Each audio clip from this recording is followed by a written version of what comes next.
than my face file, because this is always recording, and so to the extent I'm speaking, this is always kind of capturing that. Yep, exactly. So someone's got it. Well, there's an interesting case when Amazon came out with the home system. What's that called? Yeah, Alexa listened to a murder. What? Alexa heard a murder. It was like the upper Pacific Northwest area. Alexa heard a murder, and the trial happened, and they were trying to get that evidence admitted, but Amazon was fighting it because they didn't want it. Like, my understanding, I didn't dive into this case, but Amazon was fighting it because they didn't want to reveal how much Alexa's really listening, and also they didn't want to be compelled to be. Now, if you can compel Amazon in that case, I can compel Amazon in any case, like a child custody arrangement. Like, what's my ex doing at home, under these circumstances? So Amazon had a fight to keep that out. But as a prosecutor, I want that in because, like, it heard the murder, right? Like, that's true evidence for this. Yeah, absolutely. I can't remember how it resolved. I just remember the controversy of it.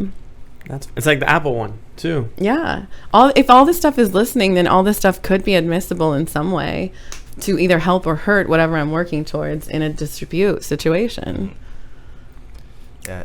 That's like part of the trial is that when you're trying to see what evidence you can use. It can be in discovery, but if it comes to the point where a judge has to decide, that's usually during the actual trial whether evidence is admissible or not, and that comes down to like your ability to verify it, to say like this was recorded by this person at this time, and if you just have this vague,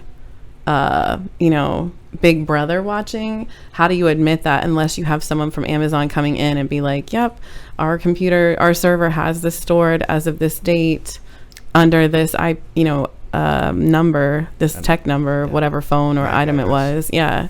So it can be kind of difficult to like admit that in terms of verifying where it was created, unless you have the Amazon actively agreeing to participate.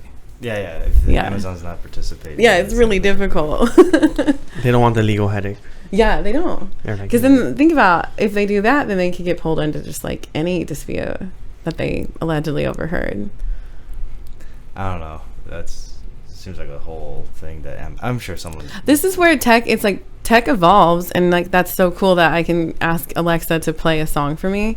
But the impact is now Alexa's listening all the time. Yeah. And people are like, okay, that either makes you feel uncomfortable or that makes you feel cool, you're fine with it. But either way, that has greater implications than you even know until these things arise.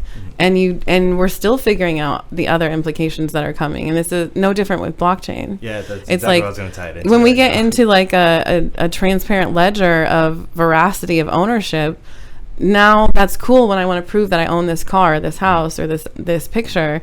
But what's another implication of that? We are at like the tip of the iceberg for where this tech can go and all the sticky wickets it can bring us. Yeah, absolutely. Yeah, I was actually glad you brought that up, because with the blockchain being on a ledger, like open source, and anyone could see the transactions, and the history is just constant. Like, yeah, this is why banks are like hesitant to get into this space, because like think about a huge bank like Chase, JP Morgan, who's transacting tens of billions of dollars every single day. The U.S. has a statute on its books that say like, you can't send money to North Korea. Is Chase so arrogant to think that like, and none of that 10 billion is landing in the hands of someone that the U.S. government would call treasonous? No, but they have ways to like lose it in their documents to like allow their certifications to remain and be in good standing with the U.S. government. Enter a transparent ledger that anyone can see at any time. Like, that is really exposing. And as a bank, I would fight that tooth and nail to be forced to use this, Makes your business model a little bit more fiat. That's why people always wonder like fiat versus crypto. Fiat's not going anywhere. Too many people are invested to say, fiat matters, and fiat matters because of that. Like, I need to always have some physical manifestation or government backed, because as long as a jurisdiction exists, as long as geopolitical differences exist and geopolitical lines exist, fiat will always matter, because that that country matters, and that country saying my money is different than your money, and there's a valuation to it. So unless every country agrees to just back down and say we all work on one currency, that's not a feasible future, right? So as long as countries exist, fiat will exist in some form, and that's fine because crypto is also not going anywhere.